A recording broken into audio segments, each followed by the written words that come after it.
So where did we get to? I think we need to have a little bit of a recap. We've got an anti-tamper switch there, and we've got another anti-tamper switch here.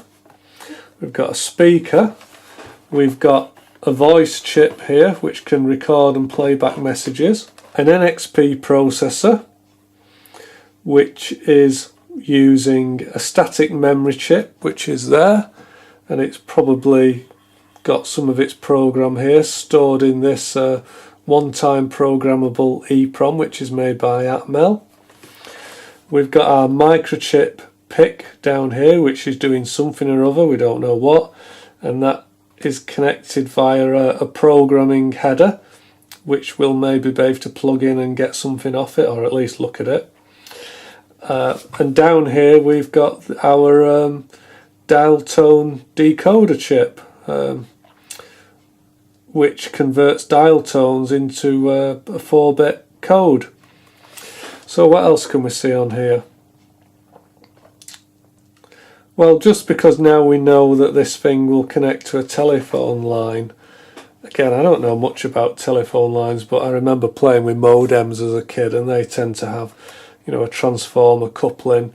There's a 68 volt capacitor here, which has absolutely no business at all doing on a low voltage circuit like this. So I'm only guessing I'm guessing this is something to do with the tile, with the what do you call it? I don't know if it's dial tone. Again, I don't know much about telephones either. But when you ring a telephone, doesn't the bell signal, if you like, is that what you call it? I don't know even what you call it. The ring signal, the thing that comes through your telephone when somebody's ringing you. I think that's relatively high voltage, and yeah, it wouldn't be surprising if you end up with a 63 volt capacitor to do something or other, because yeah, why else would you have it?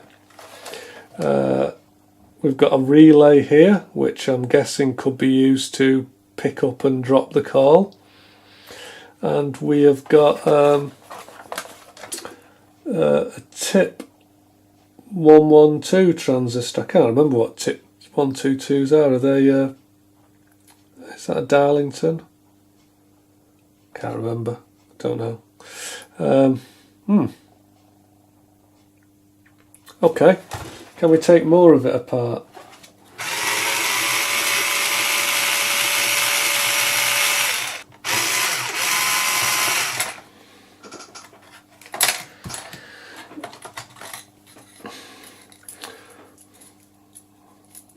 Nice little speaker there. Well, I say nice, I mean kind of Chinese and crap. Has it got a powerful magnet on? That's always like, I can't feel anything. Yeah, I might find a use for that later. How do we get this out?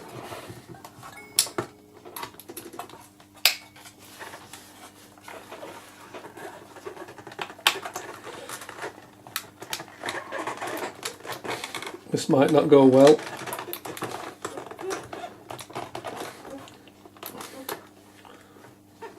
Why won't you come out? It's not. Oh right, okay. Probably need to take them screws out, eh? Didn't see you little suckers there.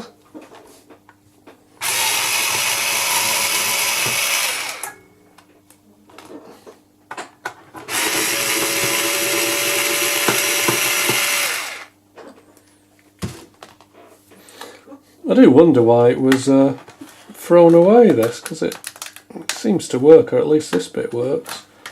Come on, why won't you come out? Have I left a screw in somewhere? Ah, right, okay. So the first thing I've spotted there is a little electret microphone. So it looks as though maybe you can record your own messages. So again, when your house is being burgled, you can phone a friend and say, "Help! My house is being burgled." Got an LCD here, which just looks like one of those standard standard LCD module. Probably using the Hitachi serial interface. Sorry, parallel interface.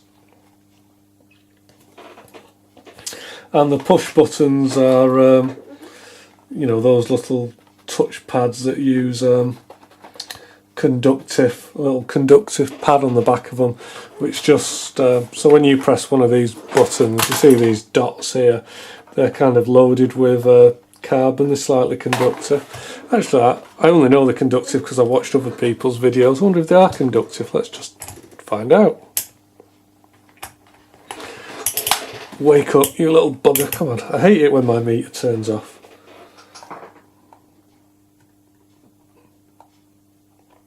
Well, blow me, they are conductive as well. I've never done that before. So the silicone rubber isn't conductive and the little pads are. Isn't that cool?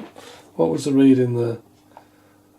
So from one side of the little pad to the other, about 160 ohms.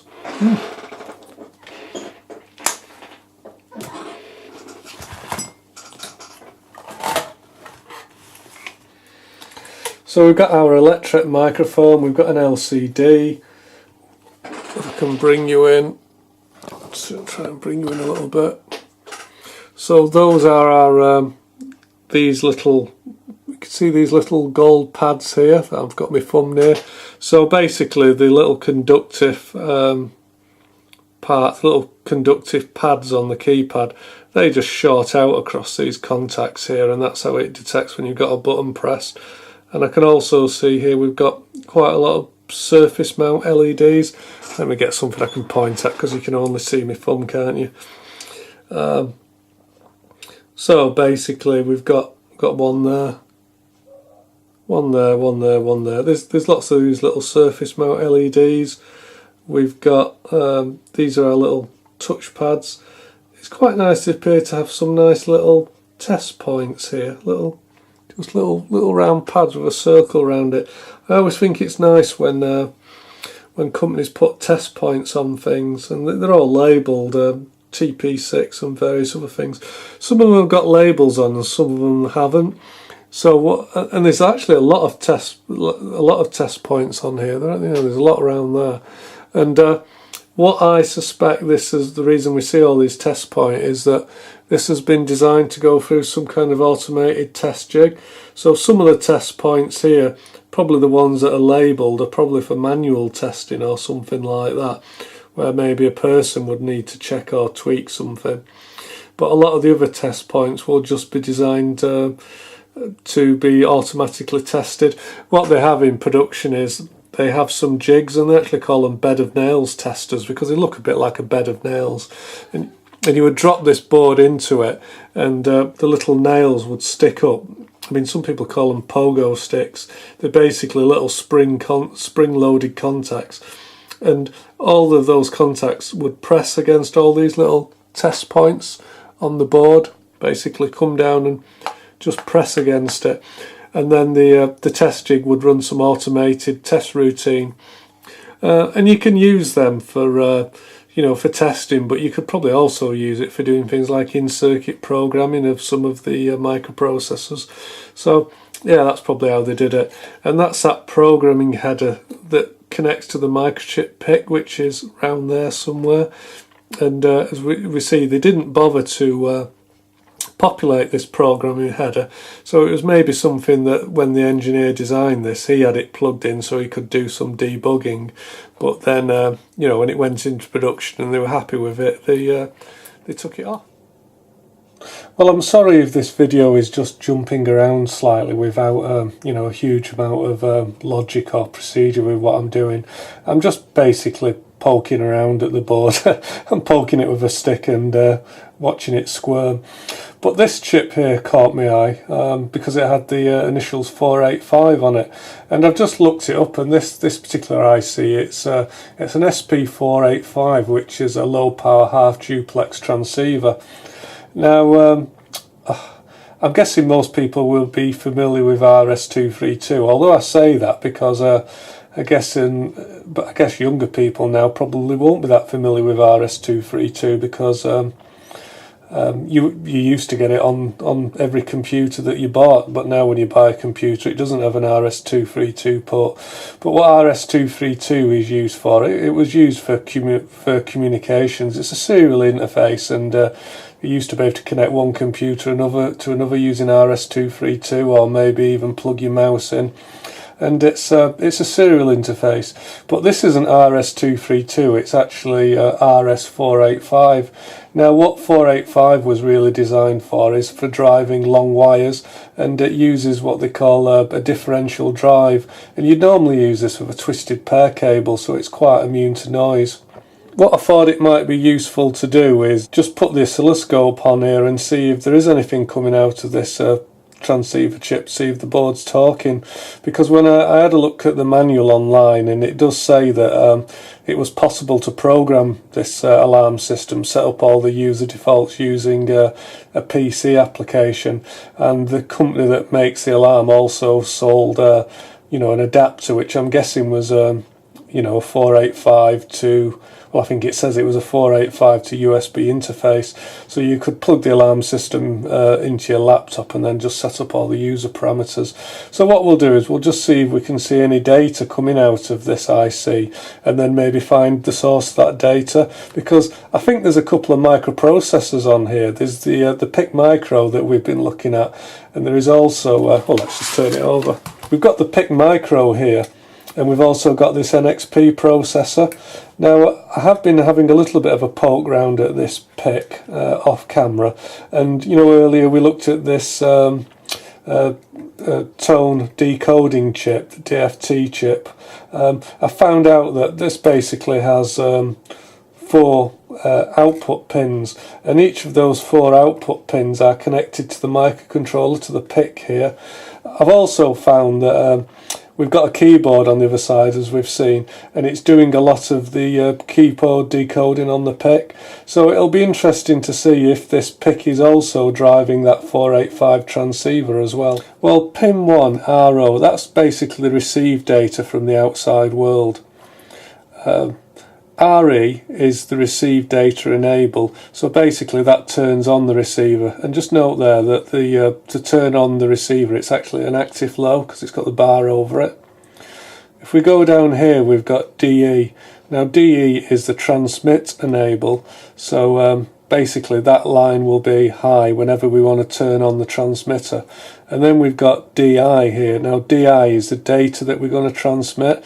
So DI will be coming from one of our microprocessors, either the NXP or the PIC. I don't know which one, but if we can just take a look at what the data looks like, assuming there is some, we'll be able to then follow it back and find out which of the which of the microprocessors is doing the transmitting. If we go to the other side of the chip, we've got pin 5, which is a ground, and pin 8, which is VCC. And I've got a feeling that this is going to actually be 5 volts on here. And then we've got A and B, which is actually the differential drive output from the well, actually I say that's where you connect the 485 twisted pair cable to the outside world. So that can be the transmitting side or the receiving side. So remember that this particular 485 transceiver is only half duplex, and basically what half duplex means, it can only receive or transmit. It can't do the two at the same time, so it's either transmitting or receiving. Now before we start probing away, it's probably also going to be useful just to have a nice ground for our oscilloscope probe. So what I think I'll do is I'm just going to tack on a piece of wire here to this pad at the end. And for those playing along at home, I'm actually using my Sunday Best scope, which is this Keysight DxO 3024T, which is, I keep saying it's my new scope. Well, it is a new scope to me because I've had my old Tektronix scope, which was a TDS 2022B. I must have had that about 15 years. So I decided to get myself a new scope, mainly because I just wanted something with a bigger screen. But it's not necessarily worked out that well because, of course, they give you a bigger screen, but they actually just make the resolution higher, so the writing's just as small, if not smaller, than the old one. So I shot myself in the foot with that. But it's a new scope to me, and of course, being a man, I haven't bothered reading the instructions, which means, of course, I don't know how to work it properly. But yeah, we're getting there. So we've left quite a long piece of wire for this little ground connection. Not exactly the height of signal fidelity, but I want to be able to probe round in various locations, and just to enable me to do that, it's just easy to have a bit of a long wire on it. So we've put some power on now. We've got some lights flashing, well, we had some lights flashing, and I'm afraid this alarm's probably just going to beep quite annoyingly now, because I think it's a little bit upset because all the anti-tamper switches are open on it, which yeah, it's probably upset about. Now, first of all, let's probe pin 4, which is the data to be transmitted, and we can see we're getting some data there.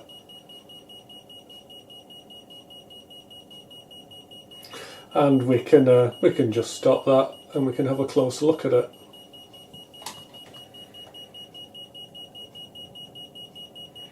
So we've got some data packets through.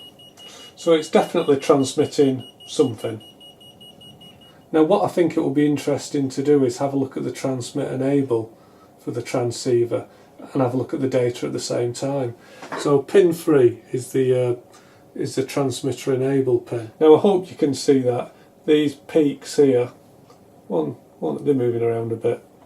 These peaks here are when the transceiver, when the transmitter part is being enabled. Now let's have a look at the data at the same time. Now I think there's something interesting happening here. We can see our transmitted data. Let's just zoom out a little bit. There's our transmitted data there. Let's go back in. So we're getting data transmitted, but the transmit enable pin for that IC isn't always high.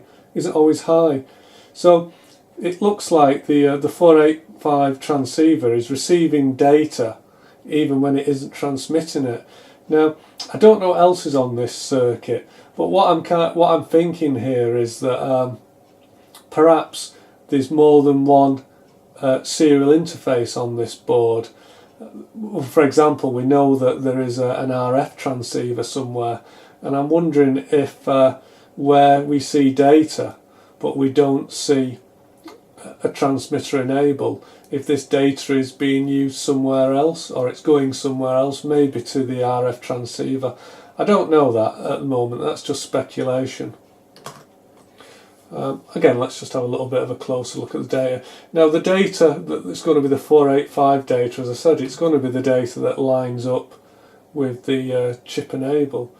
So there's our data, and that is being framed by our transmit enable bit. Now in theory this scope can decode this if you know how to set it up, and I don't. And I'm also a little bit out of my depth dealing with this type of UART stuff. It's not something I've really done much of. So you might be able to give me some help on how to decode this, because I'm not exactly sure. But we can see here that basically when the transceiver's doing nothing, they call that the idle state, and it's actually high. So we've got a high idle state at the moment, and then it pulls down. Let's just zoom in a little bit on there and move it across. So I am guessing that this pull down here is our start bit, is our start bit in the data packet. And to stand any chance of decoding this, I think what we would have to do is to set this scope up, we'd have to know the baud rate, and we can calculate the baud rate, so let's have a go at that. Basically, to calculate the baud rate you need to know what the bit time is, so we need to find what bit length, we've got to find what the length of one bit is. So to do that, all I'm going to do is I'm going to zoom in a bit.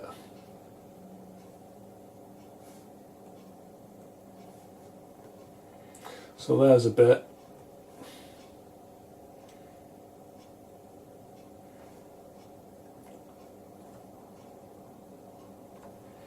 So this square wave here represents one bit. And now if I can figure it out, I probably want some cursors. Move this cursor to the end of the first bit.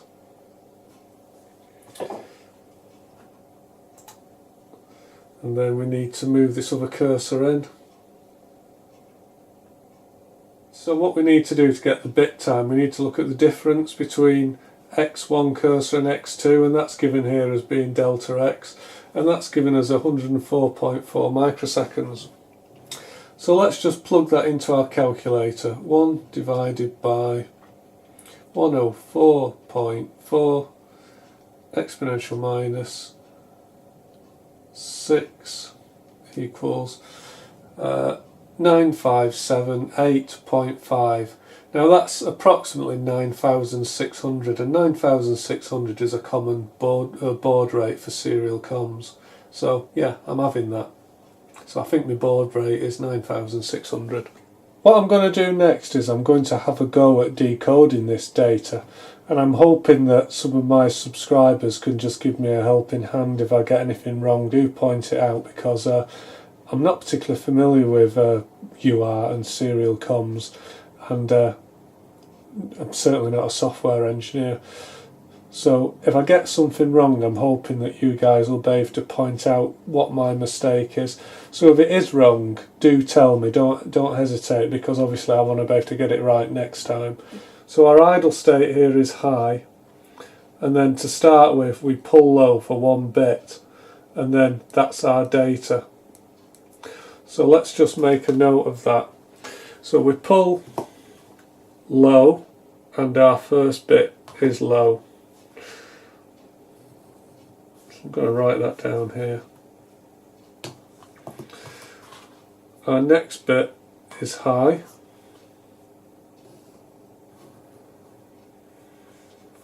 and then it goes low again.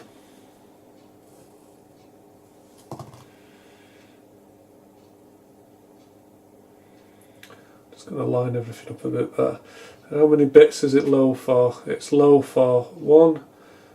It's low for 1, 2, 3, 4, 5, 6. 1, 2, 3, 4, 5, and 6. And then it goes high, and it's going back to the idle state, getting ready for the next frame. So I think this is our data along here in binary. So let's just have a look at what we've got. Well, I'll just put zeros and ones in first. 0, 1, 0, 0, 0, 0, 0, 0. And we'll just separate into 2 4-bit segments.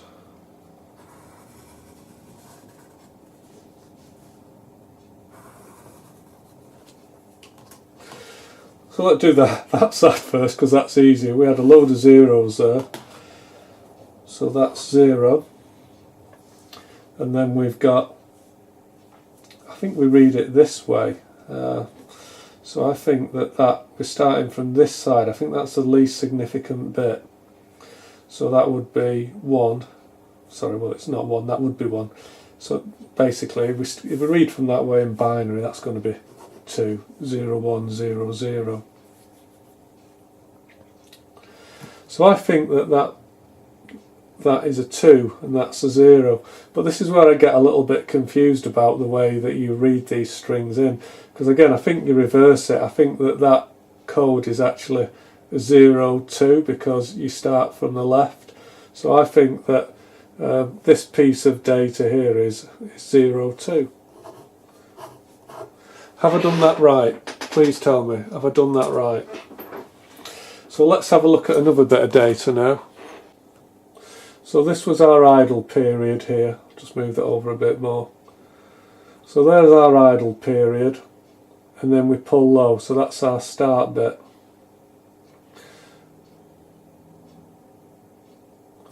So now we've got, so that was our start bit, so we've got 1, 1, 1, 1, 0, 0, 0, 0, 0, 0, 0, 0, 0, 0, 0, 0, which basically is 3, and 0 is 0. And again, I'm going to swap it over. So I think is that data packet 03? And I'm in hex at the moment. Again, I don't know if it'd make any difference if I turned it into ASCII. The programmers out there who probably know ASCII characters and hex values and swap between them all day. They're probably screaming out saying that's a carried return or something that means something. Doesn't mean anything to me, they're just numbers. So hopefully I've decoded them right. Now there's another way to actually do this on this oscilloscope. Yeah, I'm just laughing because I kind of don't have a little faith, because it only works if you've set it up right. I'm going to turn on the serial decoding, and I have set this up earlier.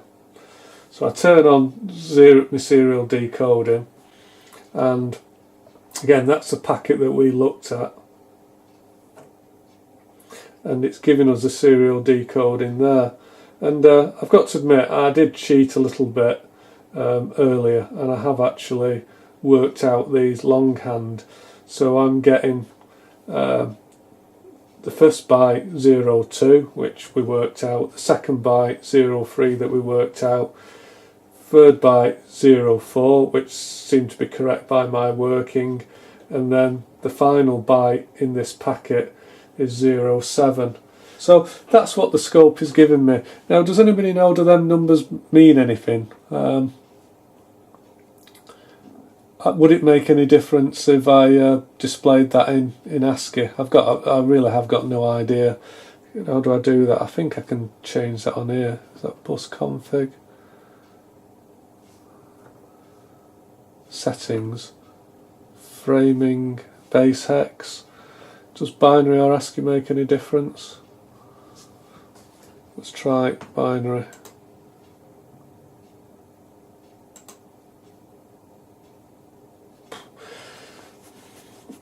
Yeah, so this is showing it as ASCII data. STX, ETX, is that EOT, is it end of line and then a bell character? I don't know. Again, perhaps somebody who knows a bit more about interpreting serial data can tell me if that actually, you know, does that mean anything? I don't know. All right, so basically, I think that's enough of that. What have we learned? Well, we've learned that the actual 485 transceiver is actually sat itself on a serial bus, and there's quite a lot of serial data flying around this serial bus, but the 485 transceiver isn't always enabled, so these other data packets are obviously doing something else, and I don't know what those other things are. I speculate that maybe they're going to the RF transceiver. So yeah, quick and dirty. I say quick and dirty, I probably waffled on for about an hour, haven't I? That's because I don't really understand it. Well, that's my quick and dirty investigation into 485 comms. Please leave your comments and suggestions. I'm sure you'll be able to help me.